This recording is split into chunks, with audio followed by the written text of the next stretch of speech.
Hi everyone.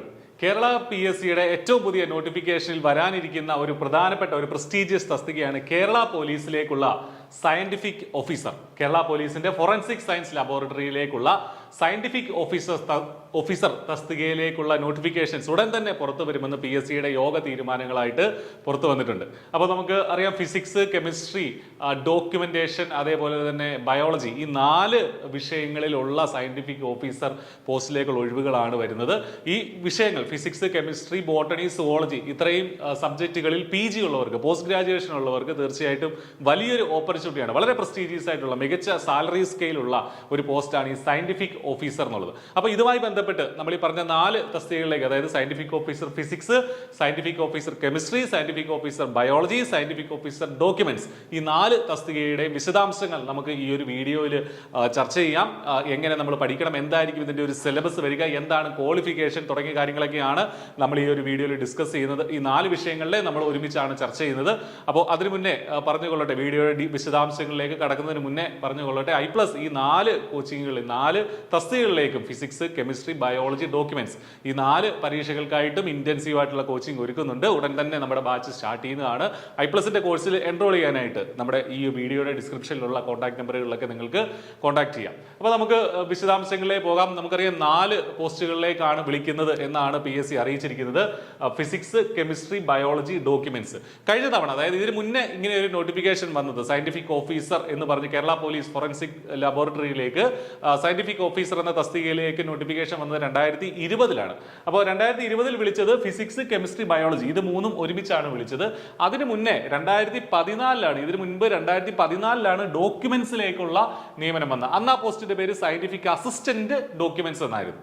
Okay, അപ്പോൾ ഇത് ഇത്തവണ വരാനിരിക്കുന്നത് ഈ 4 പോസ്റ്റുകളിലേക്കും ഈ 4 വിഷയങ്ങളിലേക്കും ഒരുമിച്ചാണ് ഇത്തവണത്തെ നോട്ടിഫിക്കേഷൻ വരിക എന്നാണ് നമുക്ക് മനസ്സിലാവുന്നത്. പത്രവാർത്തകൾ ഉൾപ്പെടെ ആ കാര്യങ്ങൾ സൂചിപ്പിച്ചിട്ടുണ്ടായിരുന്നു. അപ്പോൾ നമുക്കിത് ഓരോന്നിന്റെ വിശദാംശങ്ങളിലേക്ക് കടക്കാം.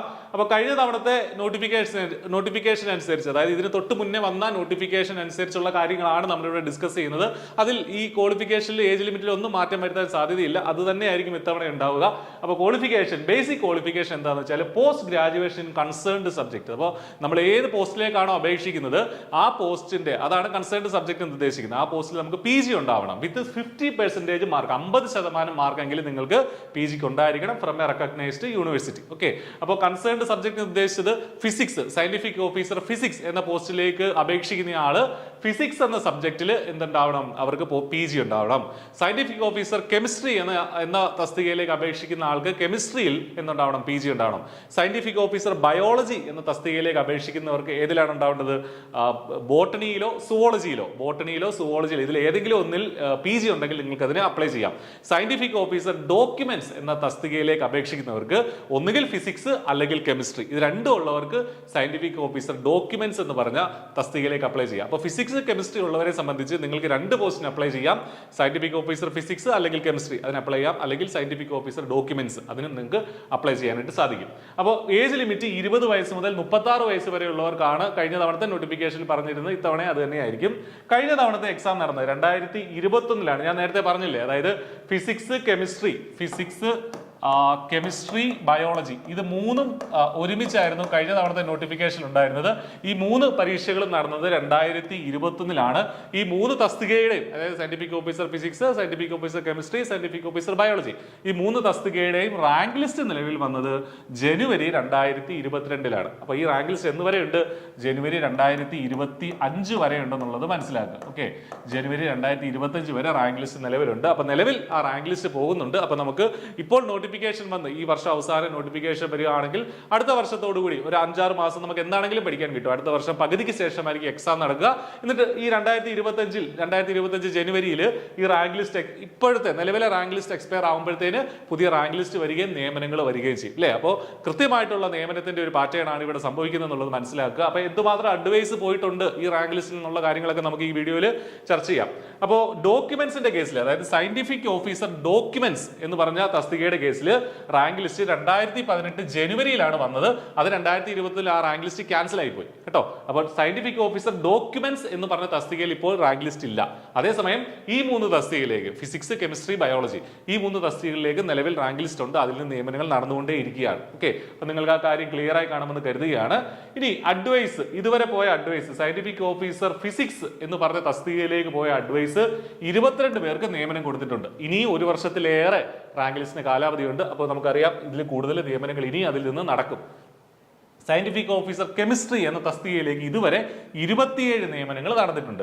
സയന്റിഫിക് ഓഫീസർ ബയോളജി എന്ന തസ്തികയിലേക്ക് 25 നിയമനങ്ങൾ നടന്നിട്ടുണ്ട്. സയന്റിഫിക് ഓഫീസർ ഡോക്യുമെന്റ്സിന്റെ റാങ്ക് ലിസ്റ്റ് കാലാവധി അവസാനിച്ചതാണ്.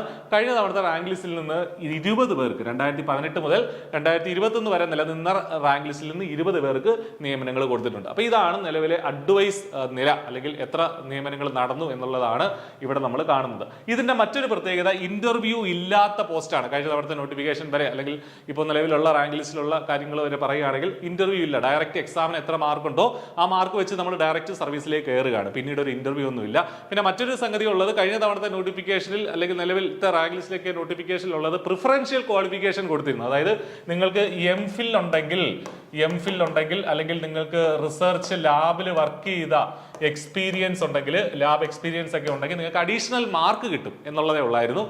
എംഫിൽ എന്നുള്ള ഒരു ഡിഗ്രി ഇപ്പോൾ അംഗീകൃതമല്ലാത്തതിനാൽ അതിനിയുള്ള നോട്ടിഫിക്കേഷനിൽ അത് വരുമോ എന്നുള്ള കാര്യത്തിൽ ഉറപ്പില്ല. എങ്കിലും മറ്റെന്തെങ്കിലും പ്രിഫറൻഷ്യൽ ക്വാളിഫിക്കേഷൻ, അതായത് ഏതെങ്കിലും ലാബ് എക്സ്പീരിയൻസ് ഒക്കെ ഉള്ളവർക്ക് ഒരു പക്ഷേ പ്രിഫറൻസ് കൊടുത്തേക്കാം. അത് പ്രിഫറൻസ് എന്ന് പറയുന്നത് ഏറ്റവും അവസാനം റാങ്ക് ലിസ്റ്റ് ഒക്കെ വന്ന ശേഷമാണ് നിങ്ങൾക്ക് കിട്ടുന്ന, അല്ലെങ്കിൽ റാങ്ക് ലിസ്റ്റിൽ വരുത്താൻ വേണ്ടി മാർക്കൊക്കെ കിട്ടി കഴിഞ്ഞിട്ട് വീണ്ടും ഏറ്റവും അവസാനമാണ് ഈ പ്രിഫറൻഷ്യൽ ക്വാളിഫിക്കേഷൻ ആഡ് ചെയ്യുന്നുള്ള ഓർക്കുക. അപ്പോൾ നിങ്ങൾ അത് നോക്കണ്ട. ഈ ഒരു ബേസിക് ക്വാളിഫിക്കേഷൻ ഉണ്ടെങ്കിൽ തീർച്ചയായിട്ടും ഇതിന് അപ്ലൈ ചെയ്യാൻ സാധിക്കും, ഇതിനെ പഠിച്ചു തുടങ്ങാൻ സാധിക്കും. ഇവിടെ നമ്മൾ ശ്രദ്ധിക്കേണ്ട മറ്റൊരു കാര്യം എന്താണെന്ന് വെച്ചാൽ, ഇത് PG ലെവൽ പരീക്ഷയാണ്. ഇതിന്റെ ചോദ്യങ്ങൾക്കും ആ നിലവാരമുണ്ട്. അപ്പോൾ PG ലെവലിലാണ് ഇതിന്റെ ഒരു സിലബസ് വരിക. ഡിഗ്രിക്ക് നമ്മൾ പഠിക്കുന്ന കാര്യങ്ങളാണ് ബേസിക് ആയിട്ട് പഠിക്കേണ്ടത് ഭൂരിഭാഗവും. പക്ഷേ PG നിലവാരമുള്ള ചോദ്യങ്ങൾ വന്നേക്കാം. അതുകൊണ്ട് വളരെ വിശദമായിട്ട്, വളരെ വിശാലമായ സിലബസ് ആണ് ഈ കോഴ്സുകൾക്കെല്ലാം, ഈ പരീക്ഷകൾക്കെല്ലാം ഉള്ളത്. അപ്പോൾ നമ്മൾ എത്രയും നേരത്തെ പഠനം ആരംഭിക്കുന്നോ അത്രയും കൂടുതൽ ചാൻസ് നമുക്ക് കിട്ടും. നമുക്ക് പരീക്ഷയോടനുബന്ധിച്ച് ഈ സിലബസ് കംപ്ലീറ്റ് ചെയ്യാന്ന് വിചാരിച്ചാൽ ഒരിക്കലും നടക്കില്ല. നിങ്ങൾ ഇന്നു മുതൽ തന്നെ നിങ്ങളുടെ പഠനം ആരംഭിക്കേണ്ടതാണ്. ഓക്കെ, ഇനി നമുക്ക് ഓരോന്നിന്റെ സിലബസ് ഒരു ക്രിസ്പായിട്ട് നമുക്കൊന്ന് പറഞ്ഞു പോകാം. ഈ ഓരോ വിഷയങ്ങളുടെയും, ഫിസിക്സിന്റെയും കെമിസ്ട്രിയുടെയും ഡോക്യുമെന്റ്സിന്റെയും അതേപോലെ ബയോളജിയുടെയും ഒക്കെ സിലബസിന്റെ ഡീറ്റെയിൽഡ് ആയിട്ടുള്ള അനാലിസിസ് നമ്മുടെ ചാനലിൽ ഇനി വരും ദിവസങ്ങളിലൊക്കെ വരും. നിങ്ങൾ ചാനൽ സബ്സ്ക്രൈബ് ചെയ്തിട്ടില്ലെങ്കിൽ സബ്സ്ക്രൈബ് ചെയ്യുക. കൂടുതൽ വിശദാംശങ്ങൾ എങ്ങനെ വേണം പഠിക്കേണ്ടത് തുടങ്ങിയ ഡീറ്റെയിൽസ് ഒക്കെ സബ്ജക്ട് എക്സ്പേർട്സ് വളരെ കൃത്യമായിട്ട് നിങ്ങളെ അറിയിക്കുന്നതാണ്. ഓക്കെ, അപ്പൊ നമുക്കിപ്പോൾ അതിന്റെ ചുരുക്കത്തിൽ എന്താണ് സിലബസിൽ ഉള്ളതെന്നൊന്ന് പഠിക്കാം.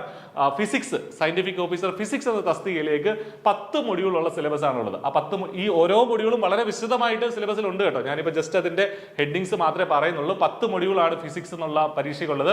ക്ലാസിക്കൽ മെക്കാനിക്സ് ഉണ്ട്, mathematical methods and group theory, electronics, quantum mechanics, statistical mechanics, nuclear and particle physics, solid state physics, atomic and molecular spectroscopy, micro processor, ലേസേഴ്സ് and fibre optics. അപ്പൊ ഇങ്ങനെ 10 മൊഡ്യൂളുകൾ, 100 മാർക്കിന്റെ പരീക്ഷ, ഓരോ മൊഡ്യൂളിലും 10 മാർക്ക്. അപ്പൊ ഇത് ശ്രദ്ധിച്ചാൽ നമുക്കറിയാം HSST ഫിസിക്സിനൊക്കെ പഠിക്കുന്ന ഏതാണ്ട് സമാനമായ സിലബസ് ആണിത്. പക്ഷേ കുറച്ചും കൂടെ വ്യത്യസ്തമായ ചോദ്യങ്ങളായിരിക്കും. മുൻവർഷ ചോദ്യ പേപ്പറുകളുടെ ഡിസ്കഷനൊക്കെ നമുക്ക് വരും ദിവസങ്ങളിൽ നടത്താം. അന്നേരം നിങ്ങൾക്ക് പിടികിട്ടും എന്താണ് ഇതിൽ നിന്നൊക്കെ ചോദിക്കുക എന്നുള്ളത്. അപ്പൊ നിങ്ങൾ ചെയ്യേണ്ടത്, ഇതിൽ നിങ്ങൾക്ക് ഏറ്റവും ബുദ്ധിമുട്ടാകുന്ന ഒരു ടോപ്പിക്ക് സെലക്ട് ചെയ്ത് ആദ്യമേ അത് പഠിച്ച് തീർക്കുക. അതിനുശേഷം എളുപ്പമുള്ള ചോദ്യങ്ങളിലേക്ക് എളുപ്പമുള്ള മൊഡ്യൂളുകളിലേക്ക് പോവുക. എന്നിട്ട് പരമാവധി ചോദ്യങ്ങൾ ഈ ഭാഗത്ത് നിന്ന് അറ്റൻഡ് ചെയ്യുക. ഓക്കെ, ഇനി ഇത് ഫിസിക്സിന്റെ സിലബസ്. ഇനി കെമിസ്ട്രിയുടെ സിലബസ് നമുക്ക് നോക്കാം. സയന്റിഫിക് ഓഫീസർ കെമിസ്ട്രി, അതും വളരെ ഡീറ്റെയിൽഡ് ആയിട്ടുള്ള സിലബസ് ആണ്.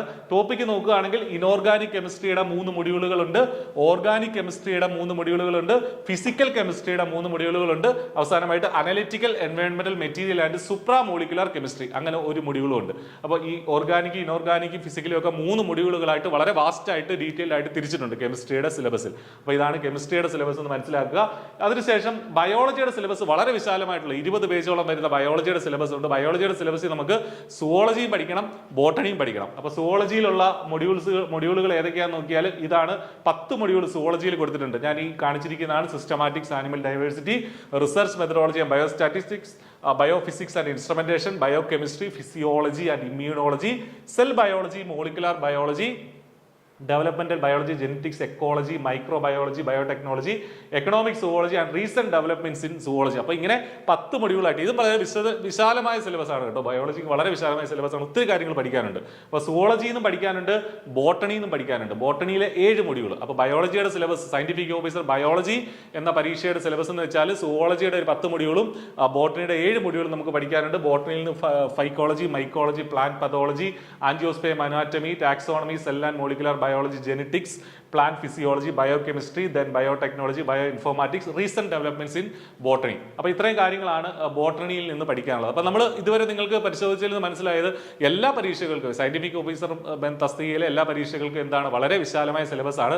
ഡോക്യുമെന്റ്സ്, സയന്റിഫിക് ഓഫീസർ ഡോക്യുമെന്റ്സിന്റെ സിലബസ് എന്ന് പറയുന്നത് കെമിസ്ട്രി 50 മാർക്കിനും ഫിസിക്സ് 50 മാർക്കിനും നമുക്ക് പഠിക്കേണ്ടി വരും കേട്ടോ. അതിന്റെ ഒരു നിലവിലെ ഒരു വിശാല ആയിട്ടുള്ള ഒരു സിലബസ് നമുക്ക് നമ്മുടെ തൊട്ട് മുന്നേ നടന്ന പരീക്ഷകൾക്കായിട്ടില്ല. പക്ഷേ ഫിസിക്സിന്റെയും കെമിസ്ട്രിയുടെയും ഡീറ്റെയിൽഡ് ആയിട്ടുള്ള വിശദമായ 50 വീതം മാർക്ക് വരുന്ന 2 സിലബസ് ആയിരിക്കും ഡോക്യുമെന്റ്സ് എന്ന പരീക്ഷയ്ക്കായിട്ട് ഉണ്ടാവുക. അപ്പോൾ ഈ ഫിസിക്സിനും കെമിസ്ട്രിക്കും പഠിക്കുന്ന ആളുകൾക്ക് ഡോക്യുമെന്റ്സ്, സയന്റിഫിക് ഓഫീസർ ഡോക്യുമെന്റ്സ് എന്ന പരീക്ഷയ്ക്കും പാരലായിട്ട് തയ്യാറെടുക്കാനായിട്ട് പറ്റും. അപ്പോൾ ഇതാണ് ഇതിന്റെ ഒരു സിലബസ്, ഇതിന്റെ ഒരു സ്റ്റഡി സ്ട്രാറ്റജിയൊക്കെ നിങ്ങൾ ആ രീതിക്ക് ഈ സിലബസ് കണ്ട് അത് അനലൈസ് ചെയ്യേണ്ടതാണ്. അപ്പോൾ നമ്മുടെ മുന്നിലുള്ള ഏറ്റവും പ്രധാനപ്പെട്ട ചോദ്യം, നിങ്ങൾ ഈ പരീക്ഷയ്ക്ക് ഈ പ്രസ്റ്റീജിയസ് ആയിട്ടുള്ള ജോലി നിങ്ങൾ ആഗ്രഹിക്കുന്നുണ്ടെങ്കിൽ തീർച്ചയായിട്ടും നിങ്ങളുടെ പഠനം വളരെ നേരത്തെ, എത്രയും നേരത്തെ തുടങ്ങേണ്ടിയിരിക്കുന്നു. കാരണം നമ്മുടെ മുന്നിൽ സമയമില്ല. നോട്ടിഫിക്കേഷൻ വന്ന ഒരു 6-7 മാസത്തിനുള്ളിൽ പരീക്ഷ നടക്കും. അപ്പോൾ നിങ്ങൾക്കൊരു കോച്ചിങ്ങിന്റെ സഹായം ആവശ്യമുണ്ടെങ്കിൽ ഐപ്ലസ് നിങ്ങളോടൊപ്പം ഉണ്ട്. വളരെ ചെറിയൊരു ഫീസിൽ ഐപ്ലസിന്റെ കോഴ്സിൽ ഇനി തുടങ്ങാനിരിക്കുന്ന ബാച്ചിൽ നിങ്ങൾക്ക് എൻറോൾ ചെയ്യാൻ സാധിക്കും. അപ്പോൾ നിങ്ങളുടെ പഠനം ആരംഭിക്കുക. ഈ മികച്ച സർക്കാർ ജോലിയിലേക്കുള്ള നിങ്ങളുടെ യാത്ര ഇന്നു മുതൽ തുടങ്ങുക. Okay, thank you.